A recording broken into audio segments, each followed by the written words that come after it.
Koneksi antar materi modul 1.2. Assalamualaikum warahmatullahi wabarakatuh. Perkenalkan, nama saya Ima Hermawati, calon guru penggerak Kabupaten Lebak angkatan 6 dengan pengajar praktik Bapak Henda Eko Wiratno dan fasilitator Bapak Iwayan Wita. Setelah saya menjalani pembelajaran dari modul 1.1 hingga modul 1.2, berikut adalah hal yang menjadi pembelajaran bagi saya yang saya gambarkan dengan model refleksi 4P, yaitu peristiwa, perasaan, pembelajaran, dan penerapan. Momen yang paling penting atau menantang atau mencerahkan bagi saya dalam proses pembelajaran modul 1.1 hingga modul 1.2 adalah: pertama, pada saat melakukan aksi nyata di dalam kelas, mengimplementasikan perubahan proses pembelajaran sesuai dengan pemikiran filosofi Ki Hajar Dewantara seperti yang sudah saya pelajari pada modul 1.1. Kedua, pada saat bekerjasama di ruang kolaborasi untuk mendiskusikan dan menganalisis nilai dan peran masing-masing guru penggerak di dalam kelompok, kemudian membagikannya kepada rekan lain dan memilih satu nilai yang akan dipresentasikan oleh kelompok di ruang kolaborasi modul 1.2.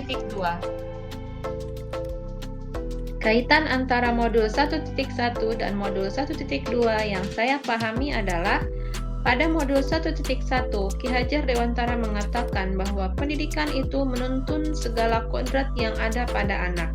Pendidikan itu berpihak pada anak, dan pendidikan itu mengutamakan kepentingan anak di atas kepentingan yang lain. Hal ini sesuai dengan nilai guru penggerak, yaitu berpihak pada murid, dengan berperan sebagai pemimpin pembelajaran dan mewujudkan kepemimpinan murid seperti yang dipelajari pada modul 1.2. Saat momen itu terjadi, saya merasa seperti bagaikan seorang anak kecil yang mencoba hal baru yang menarik baginya, yang menambah wawasan dan keterampilannya. Perasaan antusias, senang, dan penuh harap saya rasakan layaknya perasaan seorang anak kecil yang mencoba hal baru tersebut. Saya seperti mendapat pencerahan untuk lebih menghidupkan proses pembelajaran di kelas. Saya semakin termotivasi dan lebih semangat seperti tumbuhan yang baru saja disiram. Saya sangat bahagia, bersyukur, dan termotivasi untuk mengimplementasikan dan berbagi setiap ilmu yang saya dapatkan untuk perubahan pendidikan Indonesia ke arah lebih baik. Sebelum momen itu terjadi, saya berpikir bahwa setiap siswa harus mampu menguasai materi yang saya ajarkan. Saya menuntut mereka agar mencapai nilai KKM. Pembelajaran yang saya lakukan cenderung berorientasi pada kemampuan kognitif, dan saya kurang memperhatikan kodrat alam dan kodrat zaman. Selain itu, saya juga berpikir bahwa pembelajaran itu cukup menyampaikan materi pelajaran dan berorientasi pada hasil. Hal ini membuat prosesnya terabaikan, dan saya berpikir bahwa proses pembelajaran akan baik jika siswa menurut pada guru dan mengikuti apa maunya guru. Hal ini membuat siswa kurang mengeksplor diri mereka karena guru tidak memberikan kesempatan kepada siswa untuk berperan aktif sepenuhnya sebagai subjek dalam pembelajaran. Sebelum momen itu terjadi, saya juga berpikir bahwa ilmu yang saya dapatkan cukup untuk saya pahami sendiri. Saya merasa sungkan untuk berbagi ilmu dan pengalaman dengan rekan guru yang lain. Sekarang saya berpikir bahwa pendidikan itu menuntun, bukan menuntut. Sebagaimana yang diungkapkan Ki Hajar Dewantara bahwa maksud dari pendidikan itu menuntun segala kodrat yang ada pada anak untuk mencapai keselamatan dan kebahagiaan setinggi-tingginya, baik sebagai manusia, pribadi, maupun anggota masyarakat.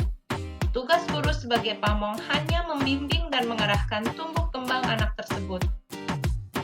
Pendidikan lebih berpihak pada siswa, mengutamakan kepentingan dan kebutuhan siswa, bukan memaksakan kehendak guru, memberikan kebebasan kepada siswa untuk mengeksplor dirinya tanpa paksaan dan tekanan dari pihak manapun.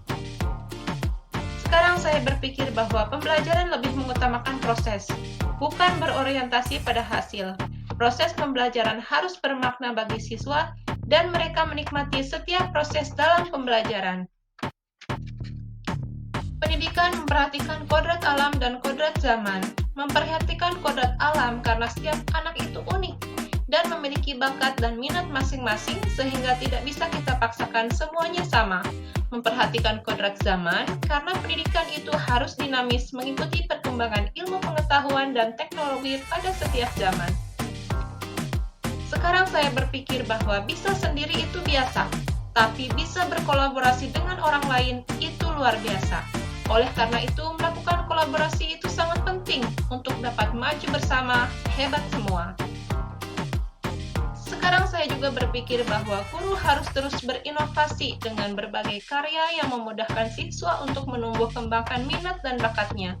Selalu menciptakan hal yang baru baik dalam model pembelajaran maupun media yang digunakan ketika proses pembelajaran, dan hal baru lainnya yang berhubungan dengan dunia pendidikan. Saya berpikir bahwa refleksi itu penting untuk perbaikan proses pembelajaran agar lebih bermakna untuk siswa. Berpikiran terbuka dan menerima kritik dan saran dari siswa maupun rekan sejawat untuk memperbaiki proses pembelajaran.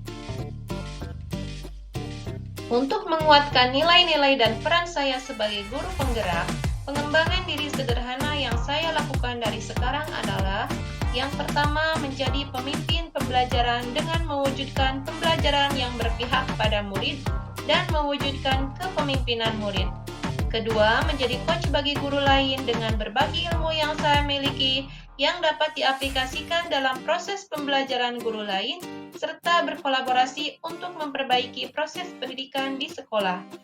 Ketiga, terus berinovasi menggunakan teknologi untuk pembelajaran yang menarik, menyenangkan, dan bermakna bagi siswa. Keempat, secara mandiri saya terus belajar untuk mengembangkan diri dan kemampuan saya sebagai seorang pendidik dengan mengikuti berbagai workshop, pelatihan, seminar, ataupun tutorial baik daring maupun luring tanpa menunggu perintah dari pihak sekolah. Kelima, selalu melakukan refleksi diri dan terbuka dengan penilaian orang lain untuk memperbaiki proses pembelajaran. Terima kasih, salam guru penggerak, salam bahagia. Wassalamualaikum warahmatullahi wabarakatuh.